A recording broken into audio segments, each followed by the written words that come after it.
हमने तैयार किया है देश भर में। अपनी भारतीय प्रणाली जो है, जैसे आप तो कर रहे हैं, तो कई बार कन्फ्लिक्ट हो जाता है। एलोपैथी जो विदेशों से आई हुई है उसके बारे में चर्चा होती है, तो आपका कहना भी यही है कि बाबा रामदेव ने कहा कि एलोपैथी जो है षड्यंत्र है, उसका प्रचार ज्यादा हो रहा है, इसकी वजह से हमारे लोग उस तरफ ज्यादा बढ़ जाते हैं। आप भी सहमत हैं इस बात से? नहीं, देखिए, आयुर्वेद का अपना स्थान है, इसको कोई नकार नहीं सकता। आयुर्वेद न केवल एक औषधि शैली है, मगर जीवन शैली, जीवन में कैसे स्वस्थ रहने के लिए जो जो करना है वो सब आयुर्वेद में है। आयुर्वेद शुरू होता है स्वास्थ्य वृत्त, माने कैसे तुम अपना दिनचर्या करना चाहिए, क्या क्या लेना चाहिए, कैसे कैसे रोग निरोधक शक्ति को बढ़ाना, ये सब है। ऐसा ही बहुत नेग्लेक्टेड एक साइंस है सिद्धा मेडिसिन, सिद्धा औषधि, जो तमिलनाडु में सिमट के रह गया। हम वहां से भी इसका हमने वो किया है, अभी प्रचार किया है। एक कबासुर करके सिद्धा मेडिसिन है, उसके ऊपर हमने काफी रिसर्च करवाया, और फ्रैंकफर्ट इनोवेशन सेंटर जो जर्मन गवर्नमेंट के वायरोलॉजी लैब है, वहां पर इसका रिसर्च हुआ, तो ये पता चला 85% माने 85% इस वायरस को रोकने में ये कामयाबी है। तो इस तरह से आज कोई 25 अलग अलग जगह शोध कार्य चल रहा है, इसके ऊपर संशोधन चल रही है कि आयुर्वेद और सिद्धा मेडिसिन के कॉम्बिनेशन का क्या असर हो सकता है इन वायरस के ऊपर।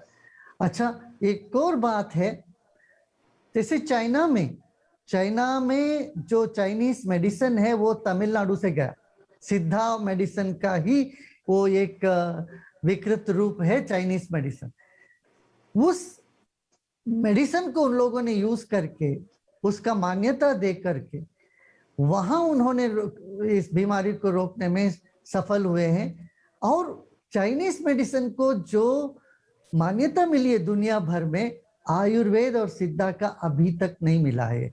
इस पर हम लड़ रहे हैं, अंतरराष्ट्रीय समुदाय में भी, कम्युनिटी में भी हम ये बात कहते जा रहे हैं, जो मूल स्रोत है चाइनीज मेडिसिन का वो आयुर्वेद और सिद्धा है। आप इसको मान्यता नहीं दे रहे। नहीं, मैंने आपसे सवाल पे बाबा रामदेव जी ने मेडिकल एसोसिएशन के बारे में, डॉक्टर्स के बारे में कुछ कहा, उसका उन्होंने केसेस किए। इस तरह की कॉन्फ्लिक्ट जो है, आपको लगता है बाबा रामदेव जी की मूल सोच है उनके, उससे सहमत है कि नहीं? देखिए, उन्होंने तो बाद में कह भी दिया है कि वो अपना वक्तव्य उन्होंने वापस भी ले लिया है, तो वहां के वो बात खत्म हो जाती है। मतलब जो पहले जो बात है इसका किसी जोश में आके कुछ कह दिया हो, देखिए कभी किसी जोश में आके कुछ कह दिया हो, बाद में रियलाइज हुआ होगा ये ठीक नहीं है, तो उन्होंने वापस ले लिया उस बात को, वहां पर वो समाप्त हो जाता है ना। मैं तो ये कहता हूँ, देखिए सिस्टम को लेके हमें किसी तरह के पूर्वाग्रह नहीं होनी चाहिए, चाहे एलोपैथी हो, चाहे आयुर्वेद हो, चाहे यूनानी हो, सिद्धा हो। हमारा लक्ष्य सिस्टम नहीं है, हमारा लक्ष्य है स्वास्थ्य। तो स्वास्थ्य पर हमारा नजर रहे, फिर एक होलिस्टिक तरह के, माने एक समग्र वैद्यकीय दृष्टिकोण हमें होना चाहिए। और कहीं से भी हमको अच्छा वो कुछ हो तो वो अपना उपयोग कर लेना चाहिए। आयुर्वेद को जितना मान्यता है उतना ही हमें एलोपैथी का भी, एलोपैथी जो है ना, इमरजेंसी में एलोपैथी की बहुत आवश्यकता है। कोई ये कहे कि मैं सिर्फ आयुर्वेद से ही ठीक कर लूंगा अपना सब कुछ, वो बेवकूफी होगी, वो नहीं होना। गुरुदेव, एक बात लोग कहते हैं कि आप भी अपने हिसाब से काम करते हैं, आयुर्वेदा का प्रचार करते हैं।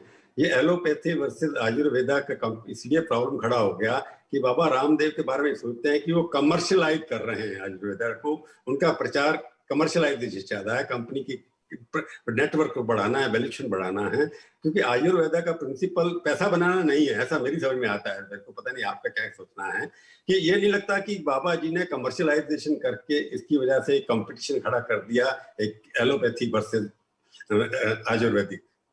नहीं, अलग अलग लोगों का अलग अलग अभिमत होता है, कोई कुछ कहे, कोई, और उस पर टीका टिप्पणी करना तो हमारा काम नहीं है। मैं तो इतना ही कहूंगा कि हमें डॉक्टरों की निंदा नहीं करनी चाहिए, ना आयुर्वेद के सिस्टम को घटिया नहीं बताना चाहिए।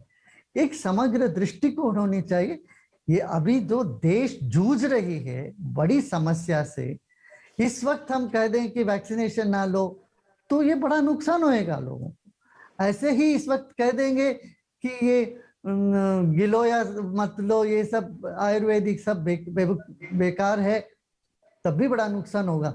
हमने देखा हमारे अनुभव में लाखों लोग जब आयुर्वेद के अमृत और हल्दी इन सब चीजों को, कबासुर, खासतौर से कबासुर, इसको लेके जो पॉजिटिव थे वो 5-6 दिन में 7 दिन में नेगेटिव हो